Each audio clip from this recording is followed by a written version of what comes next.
कितने दूर कितने पास इसकी अग्नि परीक्षा का वक्त है 2024 का इलेक्शन। लेकिन आपको बताते चले कवायद जोर शोर से शुरू हो रही है, लेकिन कितनी ताकत लगानी पड़ेगी कांग्रेस पार्टी को, जरा ये जानने के लिए देख लेते हैं 9 साल में किसका कमाल ज्यादा चला है। यहां पर आपको हम दिखा रहे हैं दिसंबर 2014 में। देखिए विधानसभा के आंकड़े अगर हम बात करें तो 4 असेंबली चुनाव हुए, चारों में भारतीय जनता पार्टी को जीत हासिल हुई।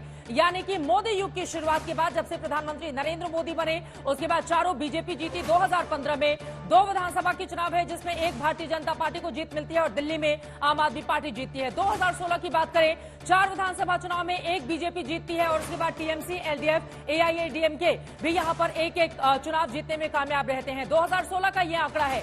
लेकिन उसके बाद 2017 में 6 विधानसभा चुनाव है जिनमें 4 बीजेपी जीतती है, जिनमें से उत्तर प्रदेश जैसा राज्य और उत्तराखंड जैसे राज्य शामिल हैं। 2 में कांग्रेस पार्टी को यहां पर जीत हासिल होती है। 2018 की बात करें तो यहां पर 8 विधानसभा चुनाव में 4 कांग्रेस जीती, 3 बीजेपी जीती। आपको याद रखना होगा 4 कांग्रेस में मध्य प्रदेश, छत्तीसगढ़ और राजस्थान जैसे राज्य भी रहे जहां पर कांग्रेस पार्टी को जीत मिली थी। हालांकि बाद में मध्य प्रदेश की तस्वीर अलग हो जाती है।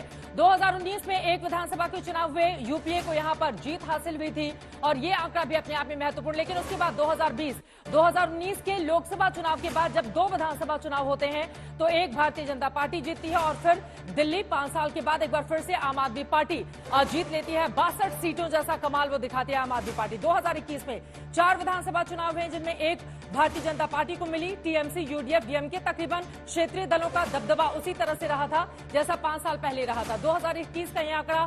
फिर 2022 का ये इलेक्शन अपने आप में महत्वपूर्ण, जब 6 विधानसभा चुनाव होते हैं, 4 में बीजेपी जीतती है और एक हिमाचल जैसा राज्य कांग्रेस जीतती है। उत्तर प्रदेश, उत्तराखंड समेत 6 विधानसभा, जिसमें गुजरात भी 2022 में शामिल है, प्रचंड जीत भारतीय जनता पार्टी को मिली थी। 2023 में इस साल जो चुनाव हुए हैं, 4 विधानसभा चुनाव हुए, 2 बीजेपी जीती और एक कर्नाटक जैसा राज्य कांग्रेस जीती। और जहां पर बीजेपी जीती है ज्यादातर नॉर्थ ईस्ट के वो राज्य हैं, या तो उसकी सरकार है या समर्थन के साथ सरकार है। अब बात कर लेते हैं वोट शेयर की। विपक्षी दलों की ताकत आखिर कितनी है जिसको लेकर बार बार कहा जाता है कि कुनबे को बढ़ाया जाए। 2019 में विपक्ष की ताकत जरा देखें। कांग्रेस को 52 सीटें मिली थी, 19.5% वोट शेयर उसको मिला था। उसके बाद डीएमके दूसरे नंबर पर थी, 24 सीटें उसको मिली थी और यहां पर उसका वोट शेयर था 2.34%।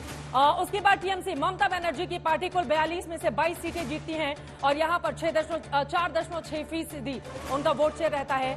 वाईएसआर, जगन मोहन रेड्डी की पार्टी 25 में से 22 सीटें आंध्र प्रदेश में लेकर आती है, उसका वोट शेयर 2.53% रहता है। जबकि शिवसेना बीजेपी के साथ लड़ी थी, 18 उसको यहां पर सीटें मिली थी और 2.09% वोट शेयर उसको मिला था। वाईएसआर, जरूरी नहीं है कि वो विपक्षी धड़े में ही रहे, समय समय पर कई मुद्दों पर नरेंद्र मोदी का समर्थन जगन मोहन रेड्डी की पार्टी करती रही है।